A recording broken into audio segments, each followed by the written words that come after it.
Hello enemy lover, स्वागत है आप लोगों का एनिमे डिकोड चैनल पर। और आज हम देखने वाले हैं अटैक ऑन टाइटन सीजन 3 के एपिसोड 8 को। अगर आपने अभी तक इससे पिछले वाले एपिसोड्स नहीं देखे हैं तो उन्हें जरूर देख लीजिएगा, उनकी लिंक आपको डिस्क्रिप्शन में मिल जाएगी।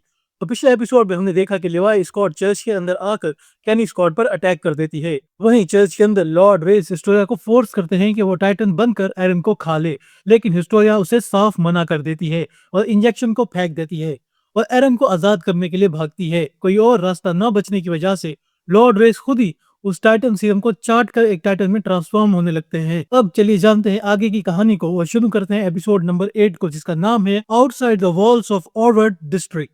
कैनी स्क्वाड का पीछा करते हुए लिवाई स्क्वाड उसी दूसरी एंट्रेंस तक पहुंच जाती है जहां कैनी स्क्वाड ने उनके लिए जाल बिछाया हुआ था। हांजी भी थोड़ी जख्मी हो गई थी। इन्हें आगे जाने के लिए एक और छोटा सा रास्ता दिखाई देता है, लेकिन वो ब्लॉक। वहीं कैनी अपने साथियों से कहता है कि जैसे ही लिवाई स्क्वाड अंदर आए उन्हें भून के रख देना। और तभी इन सब को एक बहुत तेज रोशनी दिखाई देती है जो कि केव के अंदर से आ रही थी। ये रोशनी लॉर्ड रेस के ट्रांसफॉर्मेशन की थी, जिसे देखकर सब समझ जाते हैं कि कोई टाइटन में ट्रांसफॉर्म हो रहा है। लॉर्ड रेस का टाइटन बहुत ज्यादा बड़ा था, जिससे ये जगह टूटना शुरू हो जाती है। इस वजह से वो छोटा रास्ता खुल जाता है और लिवाई आर्मिन और जीन को ऑर्डर देता है कि वो लोग हांजी को लेकर उस गुफा से बाहर निकल जाएं। इधर हिस्टोरिया एरन के लॉक्स ओपन कर रही होती है। एरन कहता है कि तुम यहाँ से भाग जाओ और लॉर्ड को मुझे खाने दो। इससे फाउंडिंग टाइटन वापस से रॉयल फैमिली के पास चला जाएगा, लेकिन हिस्टोरिया उसकी बात नहीं मानती। तभी लॉर्ड रेस के ट्रांसफॉर्मेशन की हॉट एयर की वजह से हिस्टोरिया दूर जाके गिरती है, लेकिन उसके टकराने से पहले मिकासा उसे पकड़ लेती है। इसके बाद बाकी लिवाई स्क्वाड भी यहाँ आ जाती है और लिवाई, जीन और कोनी मिलकर एरन के सभी लॉक्स खोल देते हैं। लॉर्ड रेस के टाइटन का साइज बढ़ता ही जा रहा था। साशा बोलती है कि ये टाइटन तो क्लोजर टाइटन से भी बड़ा है। इससे गुफा की छत भी टूटकर नीचे गिरने लगी है। कैनी भी यहाँ से निकलने लगता है और लॉर्ड से बोलता है कि मुझे लगा था तुम्हें टाइटन के बारे में सब कुछ पता है, लेकिन तुम भी एक इडियट निकले। तभी वो देखता है कि उसकी स्क्वाड गुफा की काफी अंदर आ गई थी। वो उन्हें तुरंत यहाँ से भागने का ऑर्डर देता है, लेकिन वो सब मलबे में दबकर मर जाते हैं। इधर एरन और पूरी स्क्वाड बुरी तरह से फंस जाती है। बाहर जाने का उनके पास कोई रास्ता नहीं होता और अगर उन्होंने जल्दी कुछ नहीं किया तो वो लोग भी मलबे में दबकर मारे जाएंगे। वहीं एरन को इस बात की हैरानी हो रही थी कि लॉर्ड रेस टाइटन बनने के बाद मुझे खा क्यों नहीं रहा। एरन भी अटैक टाइटन में ट्रांसफॉर्म होने का सोचता है, लेकिन वो इतना पावरफुल नहीं है और वो इस गुफा में मलबे में दबकर रह जाएगा अगर वो टाइटन में ट्रांसफॉर्म हुआ तो। एरन अपने दोस्तों से माफी मांगते हुए कहता है कि मैं यूजलेस हूँ और तुम लोगों को बचाने के लिए कुछ नहीं कर सकता। लेकिन जीन और कोनी बोलते हैं कि ऐसा नहीं है यार, और हम इससे भी बड़ी मुसीबतों से बाहर निकले हैं। लिवाई एरन से कहता है कि मुझे ये बार बार बोलना अच्छा नहीं लगता, लेकिन एरन तुम्हें फैसला करना होगा। इससे एरन को याद आ जाता है कि जब फीमेल टाइटन पुरानी लिवाई स्क्वाड के पीछे पड़ी थी, तब एरन ने टाइटन न बनने का फैसला लिया था, जिससे पूरी स्क्वाड मारी गई थी। एरन फिर से वही गलती नहीं दोहराना चाहता था। एरन देखता है कि उसके पास एक बोतल पड़ी हुई थी जिसपे आर्मर लिखा था और ये बोतल लॉर्ड रेस के बॉक्स में से मिली थी। इसके बाद एरन उस बोतल को उठाकर भागने लगता है और उसे अपने मुंह में तोड़कर टाइटन में ट्रांसफॉर्म होने लगता है। अटैक टाइटन में ट्रांसफॉर्म होते ही एरन अपनी बॉडी में से क्रिस्टल्स के पिलर निकालने लगता है और उसके आसपास एक मजबूत स्ट्रक्चर बनने लगता है। लिवाई सभी को एरन के नीचे छुपने का ऑर्डर दे देता है। आर्मिन और मोबलेट हांजी को लेकर बाहर निकलते हैं। वो देखते हैं कि लॉर्ड रेस का विशाल टाइटन जमीन फाड़ कर गुफा से बाहर निकलता है।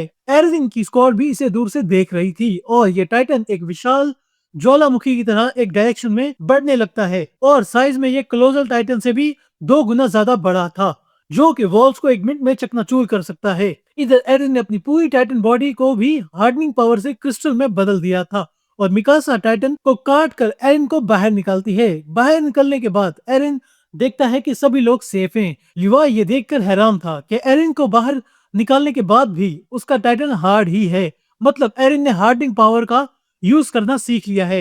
एरन कहता है कि मैंने टाइटन बनने से पहले उस आर्मर बोतल को पिया था, शायद उसी की वजह से टाइटन की हार्डनिंग एबिलिटीज अनलॉक हो गई हैं। लिवाई कहता है कि क्योंकि तुम हार्डनिंग पावर का यूज करना सीख गए हो तो हम आसानी से वॉल मारिया का छेद बंद कर सकते हैं। हमने इतनी दूर आने के लिए ना जाने कितनी सेक्रीफाइसेस की हैं, लेकिन कम से कम अब हमारे सामने एक उम्मीद की किरण है।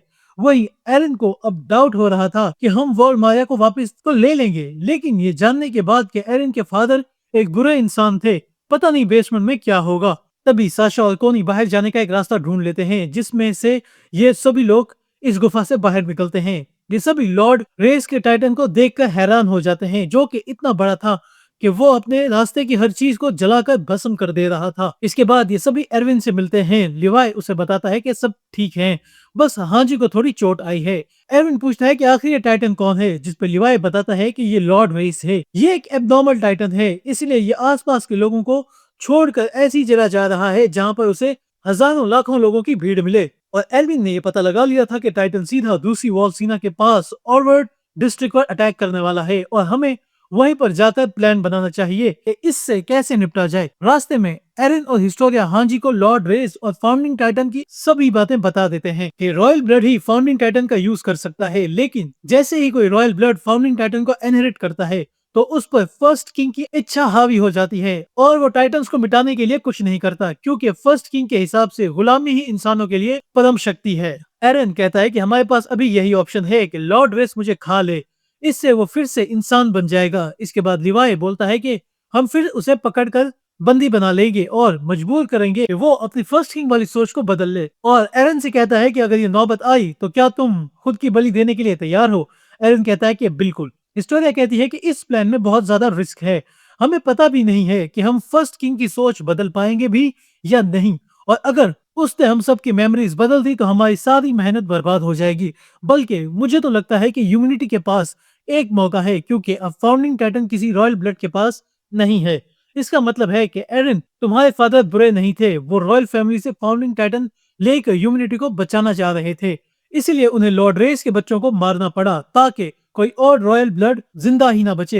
एरिन को याद आता है कि इंजेक्शन लगाने से पहले ग्रिशा ने रोते हुए कहा था कि तुम्हें मिकासा, आर्मिन और सभी लोगों को बचाने के लिए इस पावर को कंट्रोल करना सीखना होगा। अरविंद कहता है कि जिस ग्रिशा अंकल को मैं जानता हूँ वो कोई गलत काम नहीं करेंगे। मिकासा भी बोलती है कि रॉयल फैमिली के अलावा भी कोई तरीका होगा फाउंडिंग टाइटन को यूज करने का, और शायद यही वो तरीका है जो उन्होंने बेसमेंट में छुपाया है, जिससे वो ह्यूमैनिटी को बचा सकते हैं।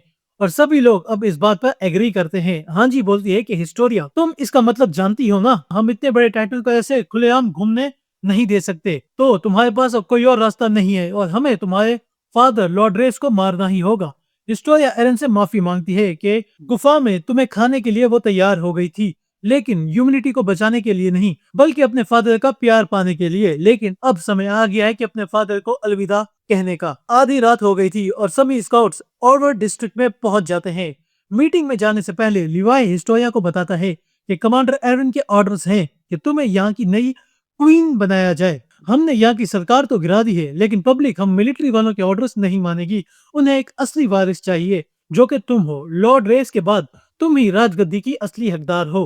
हिस्टोरिया के बाकी दोस्त इस बात का विरोध करते हैं और कहते हैं कि अभी तो हिस्टोरिया अपनी मर्जी की मालिक बनी है और हम उसे फिर से कोई ऐसा काम करने के लिए फोर्स नहीं कर सकते। लेकिन हिस्टोरिया कहती है कि उसे क्वीन बनने में कोई प्रॉब्लम नहीं है, अगर ये उसकी अगली ड्यूटी है तो वो जरूर करेगी। ये मेरा अपना डिसीजन है, लेकिन क्वीन बनने से पहले उसकी एक शर्त है कि वो भी लॉर्ड रेस को मारने वाले मिशन में हिस्सा लेगी।